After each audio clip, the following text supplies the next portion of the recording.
is SMNI News Channel. Truth that matters.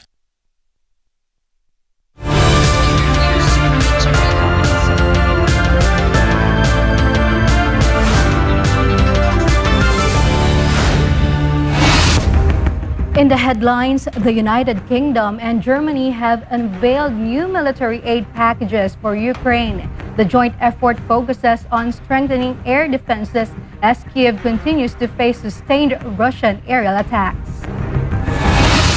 Poland says the United States is open to establishing a permanent military base on Polish soil.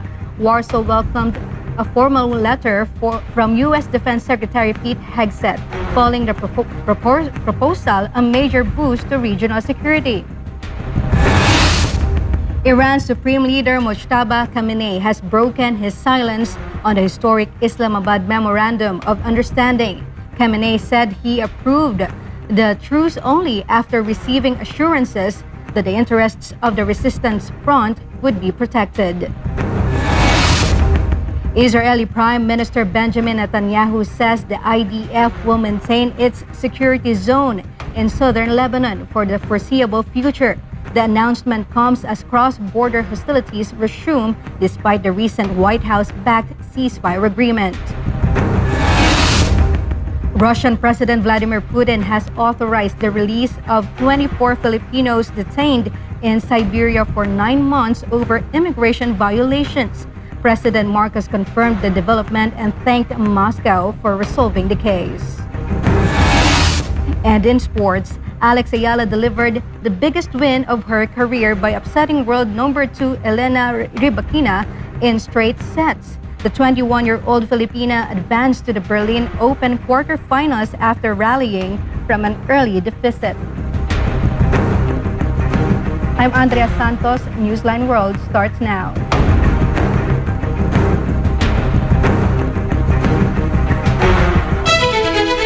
The United Kingdom and Germany have announced new military support packages for Ukraine, prioritizing air defense capabilities as aerial attacks persist. Virgil Parba has the details. New defense commitments have been finalized during meetings of NATO defense ministers and the Ukraine Defense Contact Group in Brussels. The United Kingdom and Germany have announced new military support for Ukraine, with air defense at the center as Russian missile and drone attacks continue. UK Defense Secretary Don Jarvis detailed Britain's upcoming commitments. I have agreed that the UK will provide 150,000 Ukrainian-made drones, as well as more than 350 air defense missiles and seized Russian assets through the ERA loan program. Jarvis also announced that the UK will assume command of the multinational force for Ukraine headquarters next month. The £750 million package will be funded through the Extraordinary Revenue Acceleration Loan Program, which uses proceeds from immobilized Russian state assets. Germany has simultaneously expanded its own defensive commitments to the region, maintaining a similar focus on air defense. German Defense Minister Boris Pistorius announced new support worth around €349 million, emphasizing that Berlin is keeping its core focus on air defense. And we have agreed to provide $200 million for the procurement of additional PAC-3 guided missiles under the Jump Start program. This means we will co-fund the first delivery tranche. We want to take the lead and encourage other supporters. We are also continuing to support the ongoing Pearl program. We will make another $200 million available for that. The German defense minister emphasized that they will additionally deliver a 3-digit number of air-to-air missiles from their own stock, reiterating that their focus remains on air defense. The pledges comes as Kiev presses its partners for more weapons, while reporting gains on parts of the front line and calling for more air defense systems to counter Russian aerial attacks. Beyond immediate procurement, Pistorius also warned that any reduction in the United States military presence in Europe could leave dangerous gaps in the continent's defenses. The most relevant issue is to avoid dangerous capability gaps caused by withdrawing something and not being able to substitute to compensate in the time being. His comments followed an announcement by U.S. Defense Secretary Pete Hegseth that the Pentagon will carry out a 6-month review of American troop deployments in Europe, including how much allies are contributing to NATO's collective defense. This has been Virgil Parba, your global citizen correspondent, reporting for Newsline World. Meanwhile, Poland says the United States is open to establishing a permanent American military base on its territory. Polish Prime Minister Donald Tusk welcomed a letter from U.S. Defense Secretary Pete Hegseth, stating that the decision would radically change the region's sense of security. Faith Agustin reports. A potential shift in transatlantic military deployments is being discussed at a major European leadership summit. Polish Prime Minister Donald Tusk confirmed that the U.S. was open to a permanent American base in Poland as he arrived for a European Council meeting in Brussels on Thursday. Po pierwsze, z wielką satysfakcją odczytałem list sekretarza Hegseta dotyczący tej potencjalnej stałej bazy amerykańskiej w Polsce. Ja jestem optymistą, ale nie spodziewałem się aż tak szybkiej i tak pozytywnej reakcji na nasze decyzje o przygotowaniu Polski, takim pilnym przygotowaniu Polski do organizowania stałej bazy. Ta odpowiedź nie jest jeszcze ostatecznym rozstrzygnięciem. Sekretarz The Prime Minister emphasized that while the letter reflects a positive development, further agreements must still be finalized by both nations. Hegset uczciwie mówi, że potrzebne są jeszcze detale i kolejne ustalenia, ale jesteśmy chyba na bardzo dobrej drodze, aby uzyskać właśnie tę decyzję o stałej amerykańskiej bazie, co radykalnie zmieniałoby to poczucie bezpieczeństwa i liczę na to, że te dalsze ciągi szybko nastąpią i tu chcę podkreślić jeszcze raz wielką zasługę premiera Kosiniaka-Kamysza, który bardzo zaangażował się w ten. The strategic defense development comes as European leaders gather for their latest high-level security meetings. European leaders met for a European Council summit running from June 18 to the 19th. During the two-day summit, heads of state are expected to discuss multiple pressing international issues. The agenda includes ongoing support for Ukraine, the situation in the Middle East, and overarching European defense and security, among other topics. This has been Faith Agustin, your citizen correspondent, reporting for Newsline World. Israeli Prime Minister Benjamin Netanyahu announced that the IDF will maintain its military buffer zone in southern Lebanon indefinitely, rejecting the recently signed White House ceasefire accord as intense shelling resumed across the district borders. Kai Velan reports.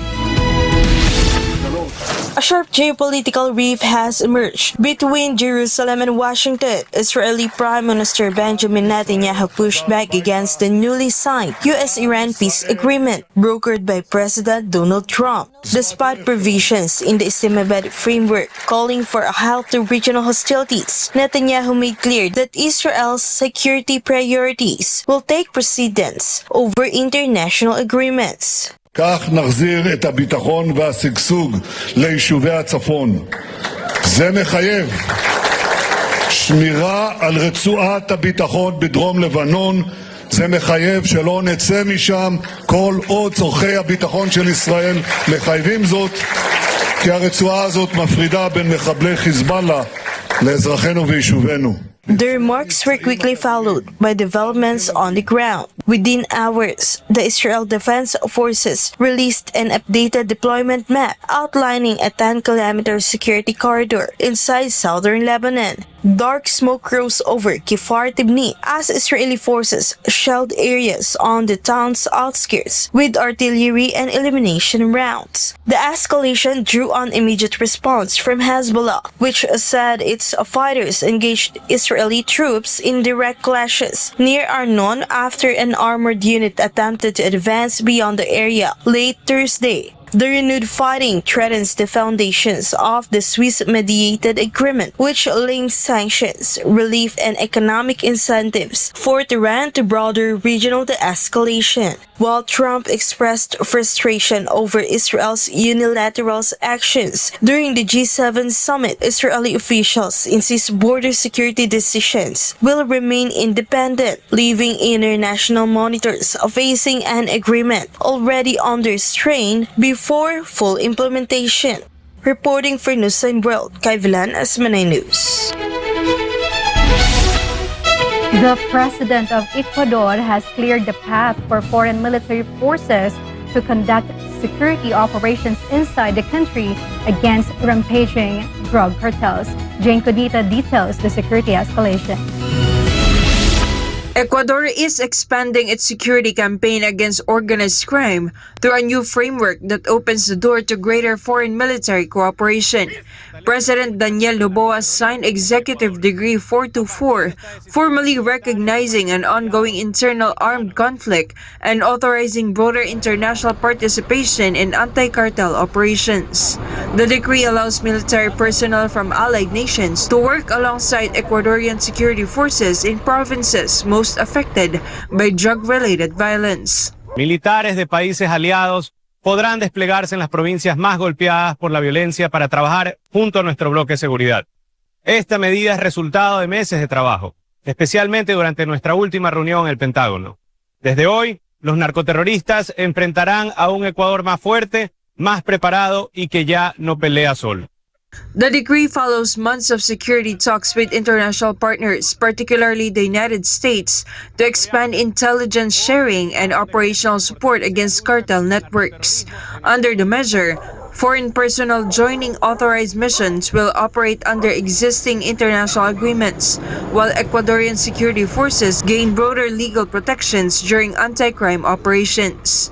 The move comes just days after a 60-day state of emergency was imposed across 10 provinces following a wave of violence that left nearly 900 people dead.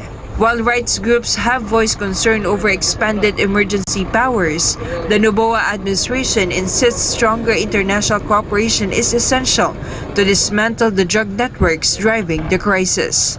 This has been Jane Codita, Global Citizen Correspondent, reporting for Newsline World. Up next, Iran's Supreme Leader Mojtaba Khamenei has broken his silence on the historic Islamabad Memorandum of Understanding. Khamenei said he approved the truce only after receiving assurances that the interests of Resistance Front would be protected. More news when Newsline World returns.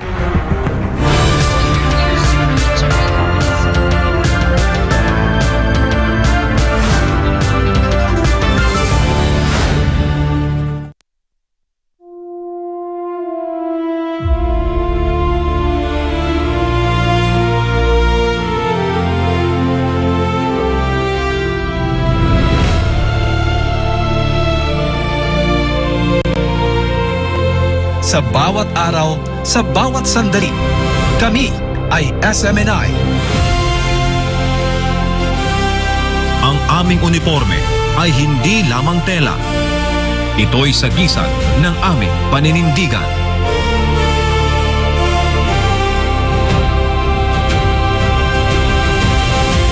Ipinagmamalaki natin ang ating bansa at ang ating pagiging Pilipino. Pinagsama ng nagkakaisang layunin, ating isinusulong ang revolusyon sa media. Ang templong tahanan ng Diyos at ang sinag, ang instrumento ng katotohanan, at liwanag na nagmumula sa iisang may likha. Pula, ang pag-ibig na nananalaytay sa ating mga ugat. Ang dugo ng bawat bayaning Pilipino na nagbuwis buhay para sa ilang bayan. Itim, ang kapangyarihan ng bansa at soberanya na tanging sa mamamayan lamang. Ang bawat Pilipinong handang ipagtanggol ang kalayaan at katarungan. Puti, ang kapayapaan at pag-asa. Taglay ang katapatan sa lupang sinilangan. Kami ang SMNI. Salamat sa inyong walang sawang pagtitiwala at pagpanig sa katotohanan.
October back, Iran's Supreme Leader Sayyid Mujtaba Hosseini Khamenei officially broke his silence on the historic Islamabad Memorandum of Understanding, revealing on state television that he authorized the deal only after receiving strict guarantees that sensitive resistance front interests would be preserved.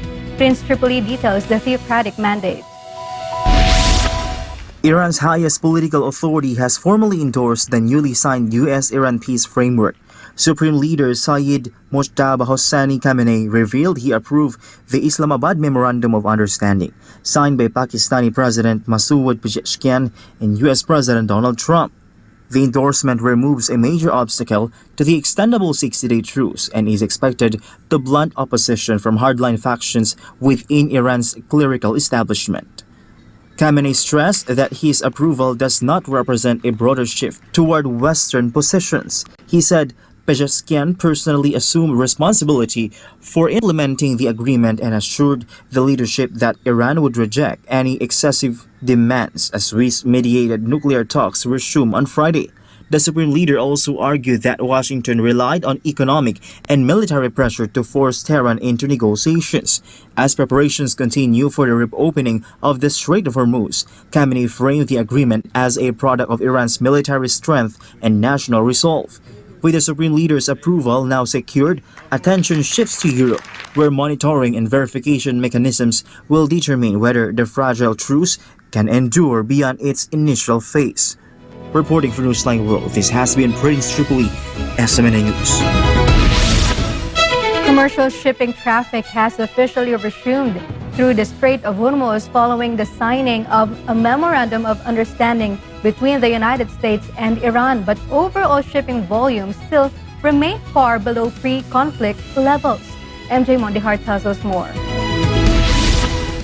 One of the world's most critical maritime energy choke points is showing off its first signs of commercial activity in months. Commercial shipping traffic through the Strait of Hormuz resumed on Thursday, following the signing of a memorandum of understanding between the United States and Iran, though shipping volumes remain well below pre-conflict levels. The Memorandum of Understanding, signed by U.S. President Donald Trump and his Iranian counterpart Masoud Pezeshkian to end the Iran war, took effect immediately. Real-time data from maritime monitoring systems confirmed that a number of vessels are currently transiting the strait, but the density or traffic has not yet returned to normal parameters. Visual observations from the surrounding coastlines capture a landscape that is slowly transitioning away from transit stagnation. On a coastal highway in Kashab, Oman, that leads to the strait, large merchant ships were seen navigating through the waterway on Thursday.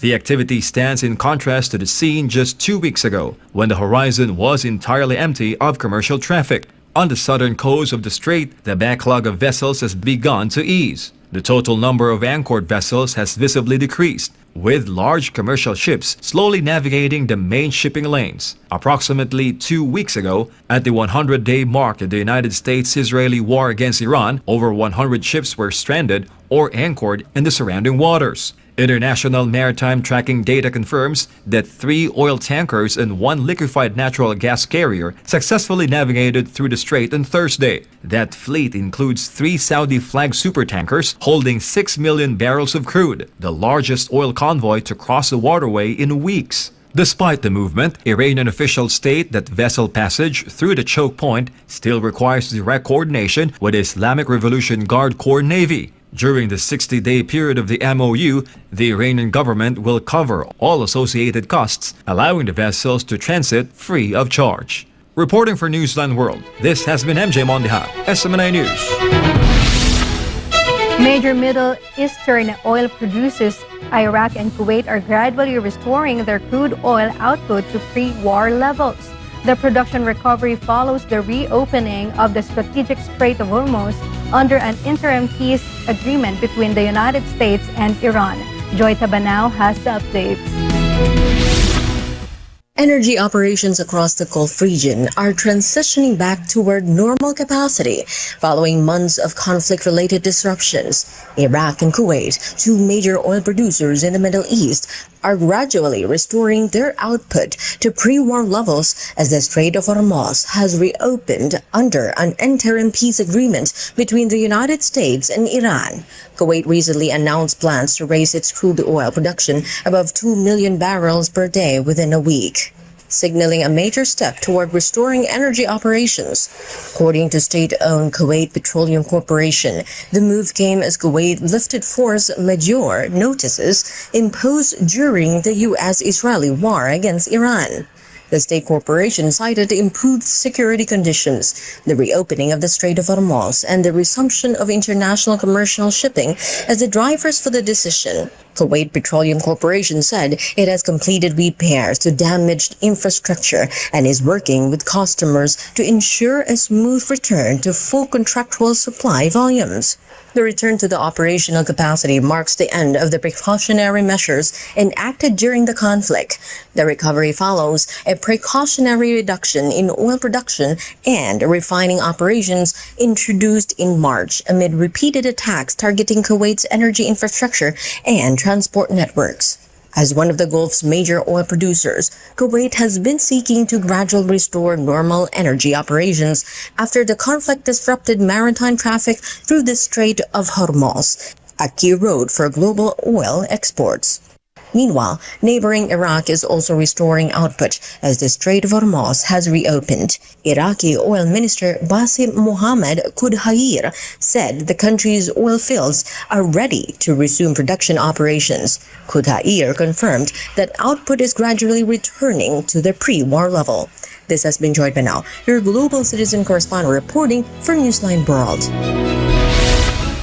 Meanwhile, residents and civic analysts in Indian-administered Kashmir have openly welcomed the signing of the landmark Islamabad Memorandum of Understanding, expressing widespread hope that the Trump-Pezeshkian Accord will stabilize volatile global fuel sectors. This report from Jane Cunita.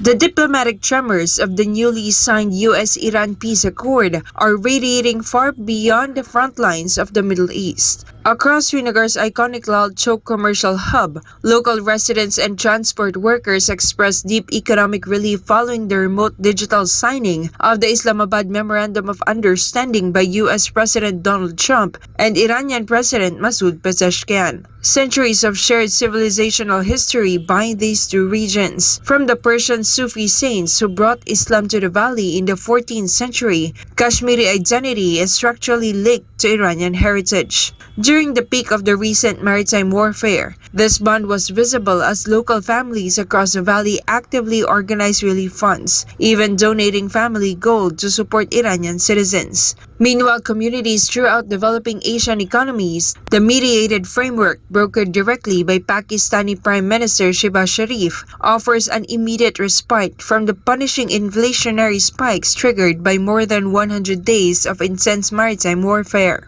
Of course, it's a definite point wherein the whole world was looking for a stability, especially from this conflict which was going on around the world from last 4 months.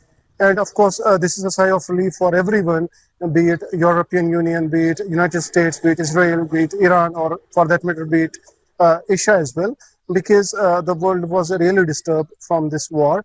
The comprehensive framework mandates an extendable 60-day ceasefire alongside the total dismantling of the tight U.S. naval blockade on Iranian oil shipments. This immediate return to diplomacy was loudly lauded by the White House, where President Donald Trump held a press conference boasting that the immediate breakthrough has already sent shockwaves of financial confidence directly through Wall Street and international trade exchanges. The stock market just hit a new all-time high. The 401ks just hit a new all-time high, and oil is dropping like a rock. Other than that, it's another day in paradise. This sudden re-entry of Iranian crude into the global supply pipeline has indeed caused international energy prices to drop significantly. However, regional experts in Kashmir stress that the conflict has exposed deep structural vulnerabilities, highlighting how the failure of highly touted Western anti-missile shields allowed precise strikes to hit deep inside crucial trade zones before diplomacy could take hold. It is a historic moment. All of the world had to pay a heavy price for it. because of escalated fuel prices and gas prices from the world. So once Iranian supplies come to the market across the globe, life will become easier for ordinary people within third world countries as well. While international defense teams prepare for the next round of Swiss-mediated negotiations regarding the permanent nuclear constraints, the immediate halt to active hostilities has infused fragile global markets with rare optimism. This has been Jane Cogniter, Global Citizen Correspondent, reporting for Newsline World. When we return, Russian President Vladimir Putin has authorized the release of 24 Filipinos detained in Siberia for 9 months over immigration violations. President Marcos confirmed the development and thanked Moscow for resolving the case. And in sports, Alex Ayala delivered the biggest win of her career by upsetting world number 2 Elena Rybakina in straight sets. The 21-year-old Filipina advanced to the Berlin Open quarterfinals after rallying from an early deficit. More news after the break.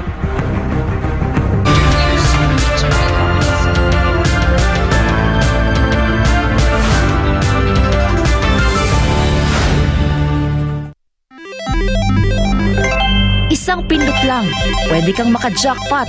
Mukhang masaya at easy money lang. Sa murang halaga, pwede ka na tumaya sa online gambling at e-casino apps. Mayroong sabong, slot machines, mahjong, poker at iba pa. Kailangan mo lang ng smartphone, e-wallet at internet. Pero ang aliw na ito, unti-unting nagiging bitag para sa mga Pilipino. Lalo na kung ang paborito mong artista o influencer ang mukha ng app. Mas madaling makaengganyo, diba? Parang safe naman kasi may kilalang mukha. Pero sa likod ng ngiti, sugal pa rin ang itinutulak. At syempre, mas madali ring itago ang pagkalulong sa bisyong ito. Walang pisikal na kasino o pasugalan, walang kaharap, walang accountability, kaya't mas lumalala ang adiksyon. Dagdag pa rito, maraming online gambling apps at walang regulasyon. Sa likod ng mga makukulay na interface at papremyo, nakatago ang problemang bumabalot ngayon sa bansa. Ang pagkalulong ng maraming Pilipino sa online gambling. Pwede maglaro kahit saan, kahit kailan, kahit sino, bata man o matanda, pwedeng malulong. Ayon sa mga eksperto, ang pagkakalulong sa online gambling ay nagdudulot ng matinding stress at anxiety, pagkakabaon sa utang, pagkawasak ng pamilya, pagkawala ng tiwala sa sarili. At tulad ng ibang bisyo, may mga senyales ito tulad ng hindi makapagpigil kahit walang pera, palihim na tumataya, pagpapabaya sa trabaho, pamilya o sarili. Sa bawat taya, may mga taong tunay na kumikita, mga malalaking negosyante at investors na negosyo ang bisyo ng masa. Para sa kanila, perang pumapasok lang ito. Pero para sa ordinaryong Pilipino, kabuhayan at relasyon ang nauubos. At ang masakit, tila matagal itong nahayaan. Hindi ito naging prioridad ng mga nakaupo sa taas hanggang sa sobrang lumala at halos naapektuhan na ang buong komunidad. Ngayon, sa dami ng nalulung at sa laki ng pinsalang naidulot, saka palalong umugong ang mga panukalang batas para higpitan ng online gambling, gaya ng pagbabawal sa paggamit ng e-wallets para tumaya, pagtaas ng minimum bet, mas mahigpit na identity verification, pag-block ng mga illegal na gambling sites, at bawasan o ipagbawal ang mga ads na target ang kabataan. Maaari itong magmukhang laro lang, pero sa katotohanan, isa itong sugal sa kinabukasan. Ang kita na dapat sa mga pangunahing pangangailangan o ipon na uubos sa sugal. At sa mundo ng online gambling, mas madali kang matalo kaysa manalo. Huwag hayaang sugal ang magdikta sa iyong buhay. Isang paalala mula sa SM9.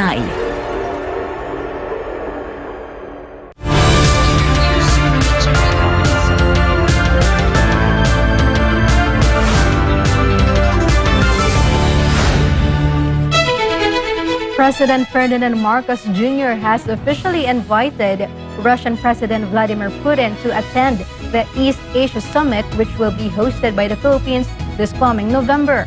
The president extended the invitation during their bilateral meeting held in Kazan, Russia. President Cataro reports.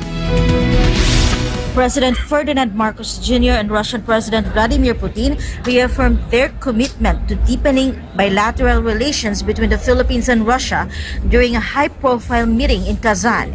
The discussion centered on expanding cooperation across vital sectors, including trade, investments, energy, and food security. In his opening statement, President Marcos expressed his gratitude to the Russian government and its people for the warm reception extended to the Philippine delegation, as well as to other ASEAN member states attending the ASEAN-Russia Commemorative Summit. The president highlighted the historic nature of the meeting, which coincides with a milestone golden anniversary celebrating 50 years of formal diplomatic relations between the two countries. Marcos emphasized the importance of maintaining regular political consultations between their respective foreign ministries to uncover new pathways for strategic partnership. Acting in his capacity as a current ASEAN chair, the president then personally invited Putin to visit Manila for the 21st East Asia Summit in November. The East Asia Summit remains an integral part in maintaining a regional architecture towards our shared goal of a stable, secure, and prosperous region. On the economic front, the Philippine government thanked Russia for its support during the fourth meeting of the Joint Commission on Trade and Economic Cooperation, or JCTEC, held in Moscow in September of last year. Both leaders agreed that securing stable energy resources and ensuring food supply channels remain paramount priorities for both nations moving forward. And that is why that B2B component at the sidelines of the GCTEC enabled Philippines and Russia to establish networks and to explore joint ventures. Marcos Jr. also noted several existing memorandums of understanding signed between Manila and Moscow, which cover expansive frameworks on industrial innovation, retail goods, cosmetics, food processing, and technological collaboration. Meanwhile, the Philippines is positioning itself to capture a larger share of the Russian tourist market within Southeast Asia.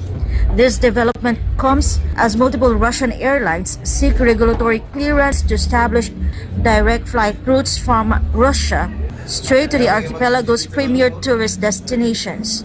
Presidential Communications Undersecretary Claire Castro highlighted these efforts in an exclusive interview with Philippine Ambassador to Russia Igor Garlit-Baile.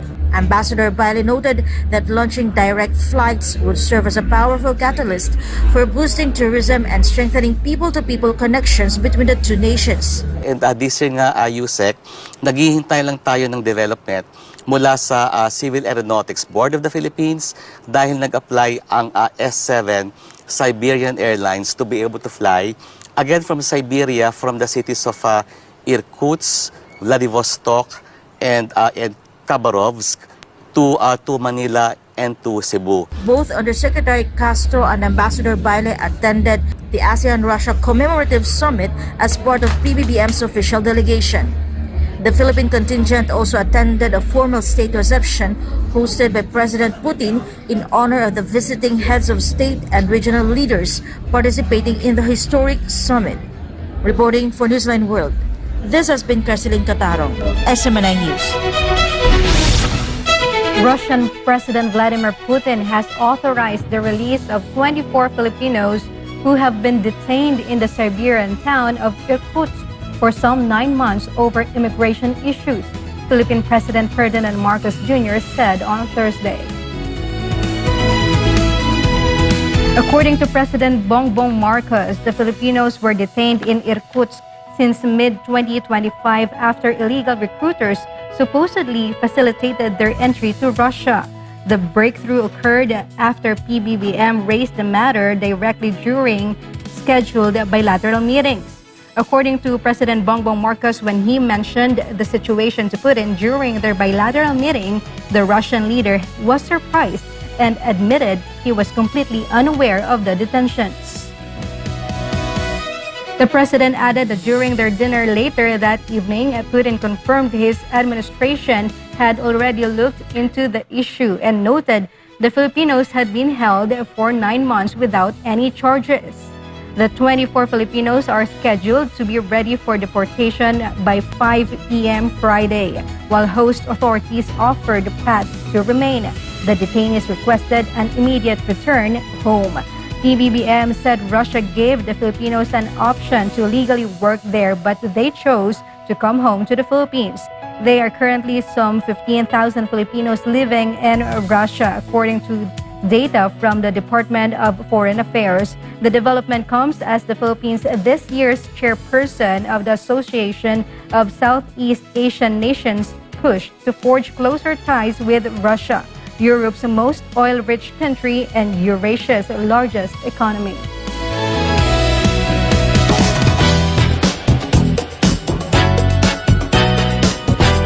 A Los Angeles County judge has granted pop star Sabrina Carpenter a 5-year restraining order against William Applegate, who allegedly stalked and tried to break into her home multiple times under the delusional belief that they were part of a classified military operation to save the world.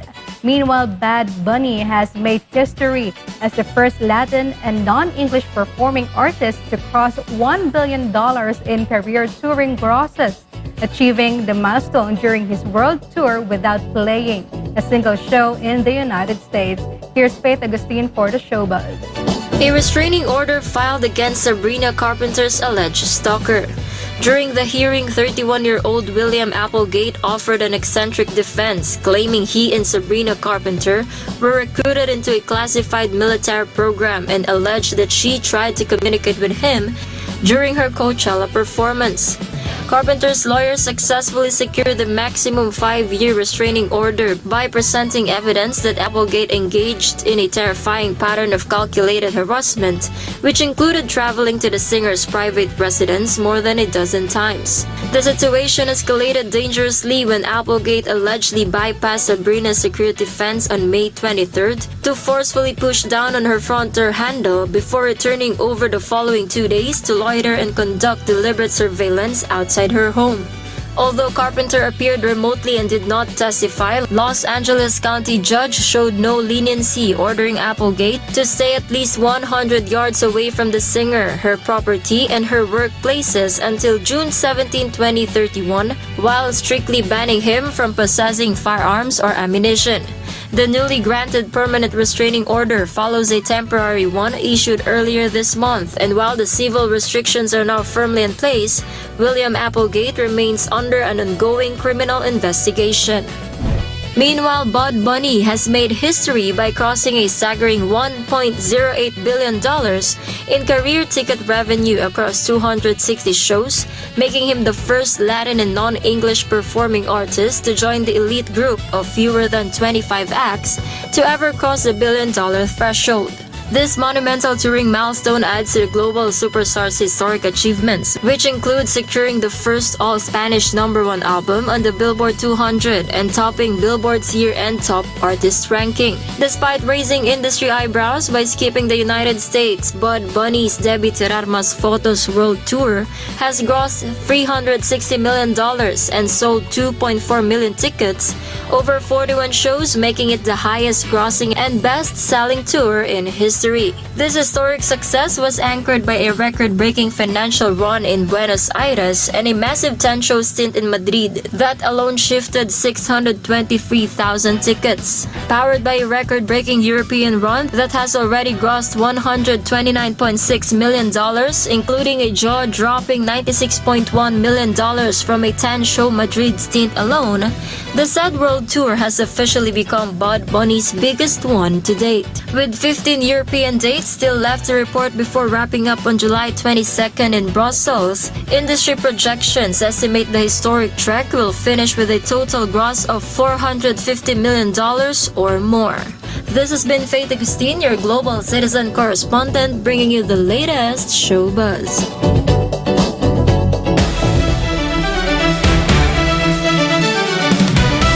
In sports, Alex Ayala scored another career-defining victory, taking down world number 2 Elena Rybakina to reach the quarterfinals of the Berlin Open.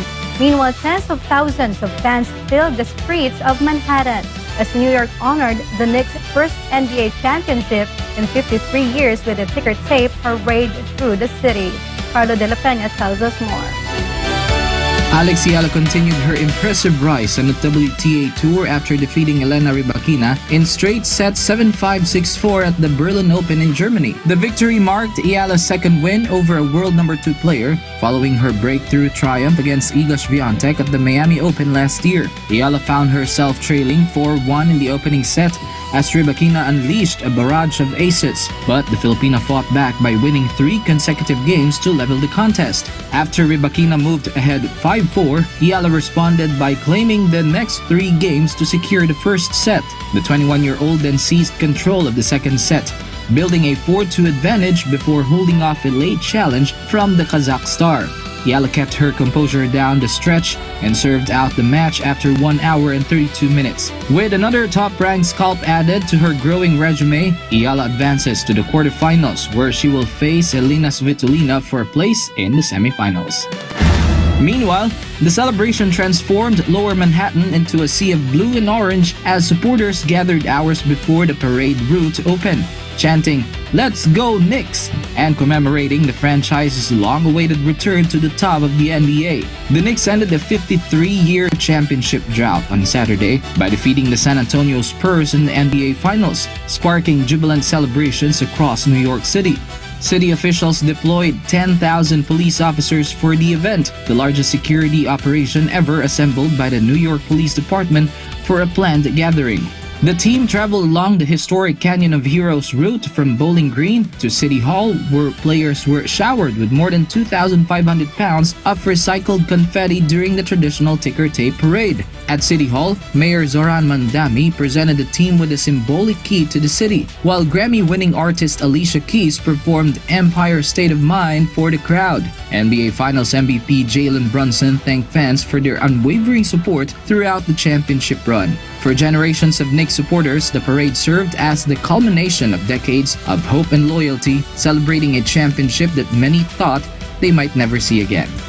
Reporting for Newsline World, this has been Carlo De La Peña bringing you the latest sports news. And before we end, may you be inspired with the words of the sun.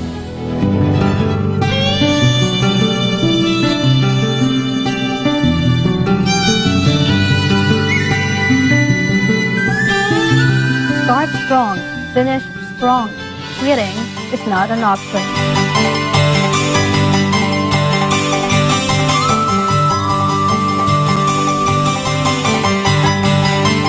And that's all for this edition of Newsline World. For God and my beloved country, the Philippines, I'm Andrea Santos. Thank you for watching. Goodbye.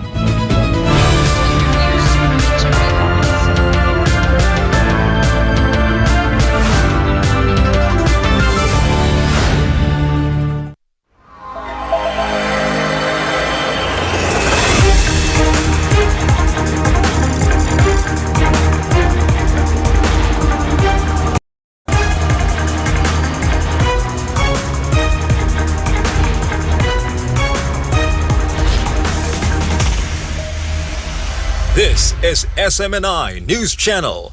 Truth that matters.